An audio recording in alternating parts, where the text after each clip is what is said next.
Olá, você que me ouve, seja muito bem-vindo. Espero que você esteja bem. Hoje nós vamos falar aqui no canal a respeito das 4 fases do luto. Colin Parkes, um famoso e renomado psiquiatra e também um estudioso dentro da área do luto, conseguiu desenvolver e perceber 4 fases que nós passamos durante o luto. Eu vou falar a respeito das 4 fases e você vai ver e perceber que você com certeza já passou por alguma delas durante a sua vida. Antes de falar das 4 fases, eu gostaria de falar um pouco a respeito do que é o luto. O luto é quando você perde alguma coisa. E aqui eu estou falando alguma coisa assim, de propósito, porque não é especificamente uma pessoa. Pode ser um carro, um objeto, qualquer coisa que você admira, que você gosta muito. Quando você perde ela, então você entra em um estado de luto. A primeira fase que eu gostaria de falar aqui, dessas 4, é a negação. A negação acontece quando você recebe a notícia.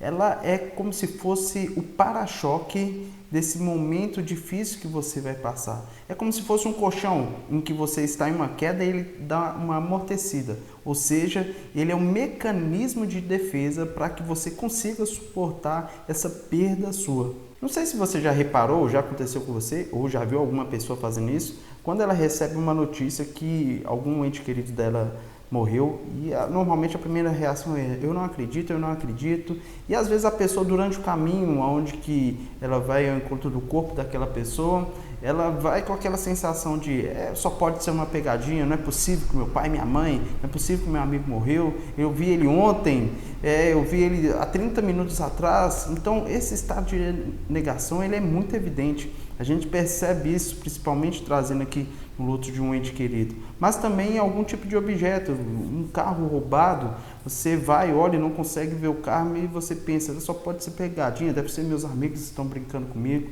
Então a negação, ela é muito sim, viva, é muito evidente quando a gente percebe a pessoa nesse estado de luto. Depois do estado de luto, entra o estado de ira. E aqui a pessoa ela vai jogar as suas frustrações, ela joga tudo aquilo que ela sente para culpar alguém. Seja uma pessoa, seja um amigo, seja um familiar, seja ela própria. Às vezes a pessoa, ela nesse estado de ira, é um momento que ela vai culpar. E ela pode culpar ela mesma ou então até mesmo Deus. E aqui entra um ponto interessante, e falando da minha experiência pessoal, boa parte dos ateus que eu conheci, a virada de chave dele foi exatamente nisso. Era um processo de luto que ele vinha passando, e aí no momento de ira, a culpa era de quem? É de Deus.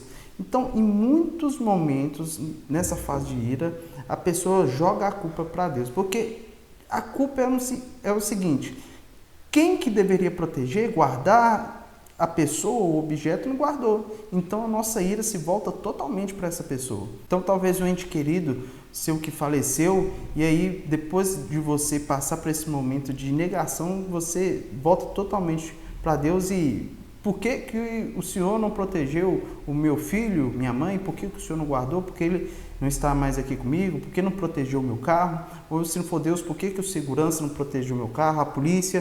Por que a polícia não fez nada?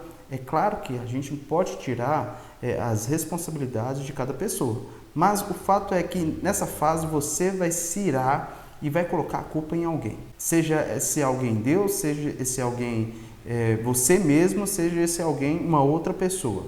E aqui a gente faz a transição para a terceira fase, que é a fase da depressão. Aqui eu quero deixar bem claro que a depressão não é o transtorno de depressão, mas aqui é um momento de tristeza, de uma angústia tão grande em que você percebe assim, a pessoa que eu amava, o objeto que eu amava não está aqui mais comigo, e a tristeza ela bate muito forte, ela é muito tensa. E aqui acontecem momentos diferentes. Eu já percebi essa fase aqui de depressão em alguns momentos. Eu já vi, principalmente aqui tratando de uma pessoa, no velório, quando fecha a tampa do caixão, a pessoa entra quase que automático nesse processo aqui dessa depressão, nessa fase da depressão. Outras pessoas quando chega em casa, quando vai fazer alguma coisa e que te ajuda dessa outra pessoa e ela não está lá mais, e aí ela entra, faz essa transição para a fase da depressão.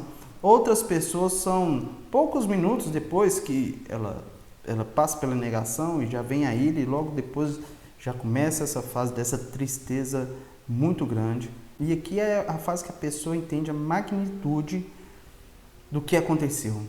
É quando ela sabe, a tristeza é profunda, que ela fala assim, o que eu vou fazer agora sem essa pessoa? Eu no começo eu falei que aqui não é falando a depressão, essa fase de depressão não é falando no transtorno de depressão. Só que se a pessoa não conseguir fazer uma elaboração dessa fase, ela pode sim ter um transtorno de depressão por causa desse luto que ela está vivendo. Agora, a quarta e última fase é a aceitação. A aceitação não significa que a pessoa esqueceu do objeto que ela tanto ama.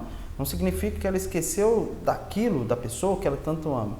Mas aqui é no sentido que a pessoa compreendeu que ela não tem mais. E a partir de agora, ela vai ter que se adaptar a uma nova realidade.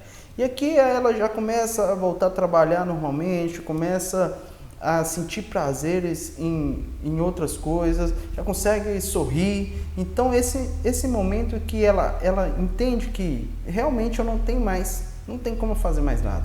Isso pode demorar algum tempo? Pode. É o momento que vai chegar e ela vai dizer, e agora? O que eu faço a partir desse momento? Para onde que eu vou? E nesse momento é quando ela sente que não tem mais, mas que ela precisa de se adaptar a essa nova realidade. E esse é um momento crucial porque ela fala assim, agora eu preciso de começar algo novo. Não quer dizer que a pessoa não vai sentir a perda daquele ente querido ou daquele objeto. Eu sempre gosto de falar dos casos que eu assisto de investigação, e aqui é algo importante porque eu percebo quando as pessoas relatam de parentes que foram assassinados, podem ter 10, 15, 20, 30 anos que a pessoa morreu. Normalmente ela sempre vai contar emocionada. Ou seja, por mais que ela aceitou, já passou pelo processo de luto, mas falar daquilo que ela ama ainda mexe com ela e sempre vai mexer. Isso não quer dizer que ela está presa ao passado.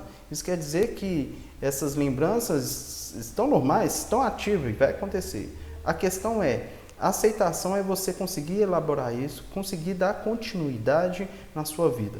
E esse foi o vídeo de hoje, espero que você tenha gostado. Se você tem alguma experiência nesse processo de luta aí, em alguma dessas fases que você percebeu o que aconteceu com você e quiser compartilhar, deixe aí nos comentários. Um grande abraço e até a próxima.